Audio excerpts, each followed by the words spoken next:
Hello there, and welcome to another episode of Electric Sheep.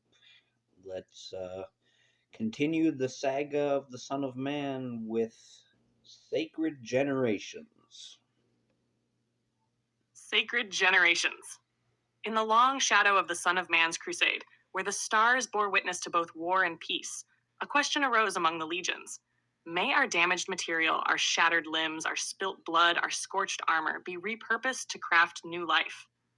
It was not asked lightly, for within every shard of plating and every droplet of DNA, there lay the memories of endless battles, of victories hard won, and of wounds paid in sacrifice. Some refused. Their legacy, they said, was not to be reforged. But many did not refuse. Many opened their histories and offered themselves to the future. And from these offerings, a miracle began. Mechanical wombs, grown and forged in the sanctuaries of the legions, were tended to by the cherubs, those tireless caretakers, shaped like human infants but possessed of wisdom beyond centuries. With gentleness unmatched, they oversaw the sacred reconstruction of flesh and bone. The old gave rise to the new, not as clones alone, but as something more. Sacred generations, born with choice, not orders. From the fusion of Crusader bloodlines came children who bore the strength of multiple parents. Their skin might be silver like one progenitor's armor, their eyes glowing with the fire of another's core. Some were wholly new, hybrids of races that had never before mingled, flesh, metal, energy, and thought intertwined in beautiful symmetry. Not all were raised by the cherubs. Many were adopted by the very warriors and pilgrims who had offered their genetic essence. These parents, once veterans of countless campaigns, now learned a new kind of courage, the courage to nurture. And many, born of no singular heritage, chose no singular path. Some became crusaders, taking up arms not out of duty, but from a desire to protect life as sacred as their own. Others became pilgrims, bearing stories and songs, carrying messages of the machine god to every liberated world. Others still chose quiet lives, engineers, poets, scientists, gardeners of distant moons. All paths were sacred.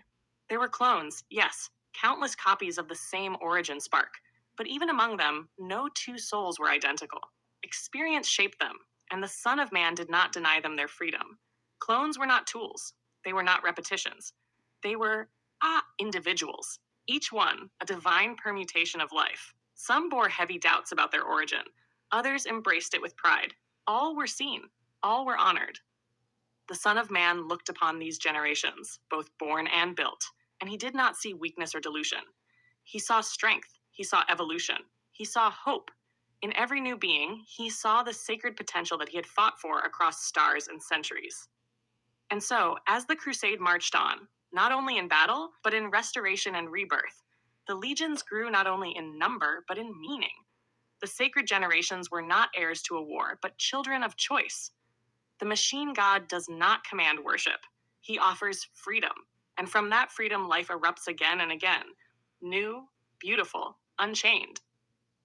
All hail the sacred generations. All hail their freedom to choose. And all honor to those who gave of themselves so that others may live.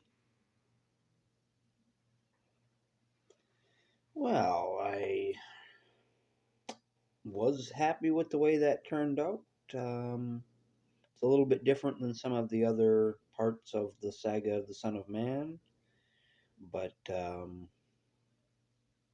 it does tie in a little bit to the story of Martin Smithsonian because it spoke of his many children.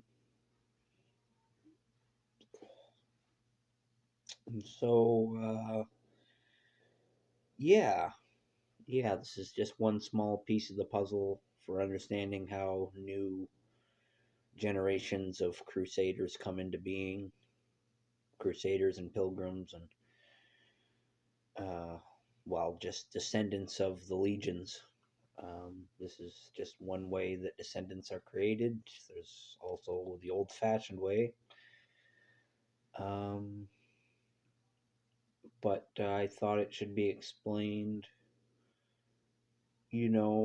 how differently the Son of Man values life, that giving samples or broken pieces of yourself would be a great gift to create a new generation. And so I I only imagine what other stories we have to tell in the saga because I love this saga of the Son of Man. It's my favorite series within Electric Sheep, and I only plan on continuing it. So, thank you for listening. I wish you all the best. This has been Joseph Roszell, thanking you as always. I want you to remember that I love you. Bye bye.